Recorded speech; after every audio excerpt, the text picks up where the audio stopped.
Hi, today I'm going to be reading to you Sleeping Beauty. Once upon a time there was a king and queen who said every day, if only we had a child. But they never had one. But it happened that once when the queen was bathing, a frog crept out of the water onto the land and said to her, "Your wish shall be fulfilled before a year has gone by. You shall have a daughter." What the frog had said came true, and the queen had a little girl who was so pretty that the king could not contain himself for joy, and ordered a great feast. He invited not only his kindred, friend, and acquaintances, but also the wise women, in order that they might be kind and well disposed towards the child. There were 13 of them in his kingdom. As he had only 12 golden plates for them to eat out of, one of them had to be left at home.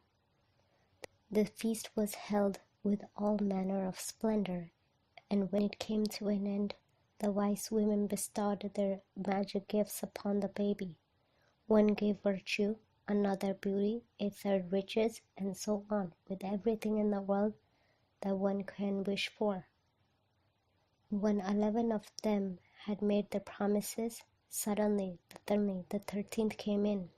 She wished to avenge herself for not having been invited, and without greeting or even looking at anyone, she cried with a loud voice, The king's daughter shall in her 15th year prick herself with a spindle and fall down dead." And without saying a word more, she turned around and left the room.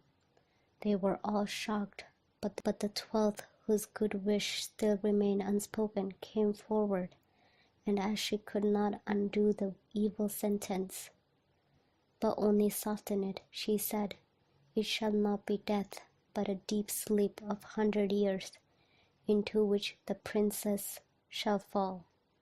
The king, who would fain keep dear child from the misfortune, gave orders that every spindle in the whole kingdom should be burned. Meanwhile, the gifts of the wise women were plenteously fulfilled on the young girl, for she was so beautiful, modest, and good-natured, and wise, that everyone who saw her was bound to love her. It happened that on the very day when she was 15 years old, the king and queen were not at home, and the maiden was left in the palace quite alone. So she went round into all sorts of places, looked into rooms and bedchambers just as she liked, and at last to an old tower. She climbed up the narrow winding staircase and reached a little door. A rusty key was in the lock, and when she turned it, the door sprang open, and there in a little room sat an old woman with a spindle, busily spinning her flax. "Good day, old mother," said the king's daughter. "What are you doing there?" "I'm spinning," said the old woman, and nodded her head. "What sort of thing is that?" And she took the spindle and wanted to spin too, but scarcely had she touched the spindle when the magic decree was fulfilled, and she pricked her finger with it.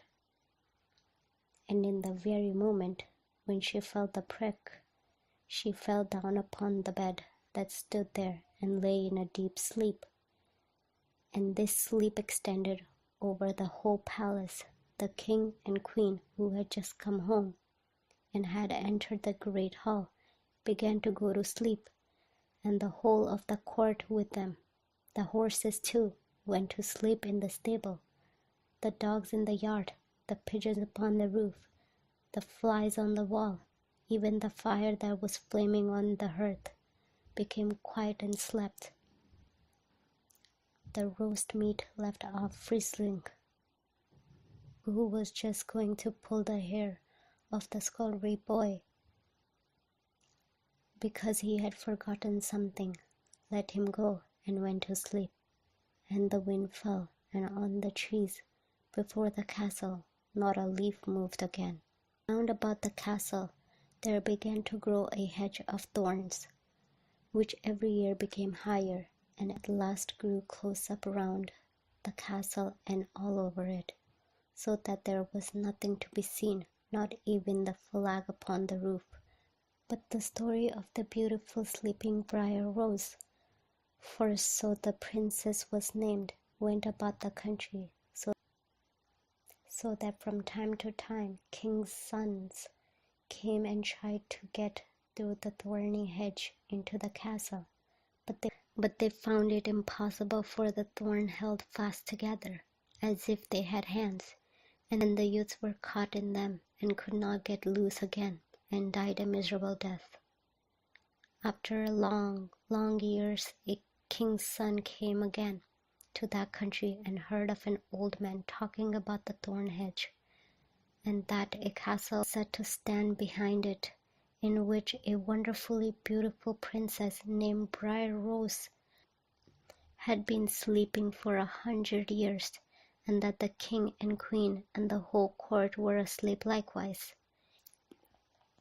He had heard too from his grandfather that many kings' sons had already come and had tried to get through the thorny hedge, but they had remained sticking fast in it, and had died a pitiful death. Then the youth said, "I am not afraid. I will go and see the beautiful Briar Rose."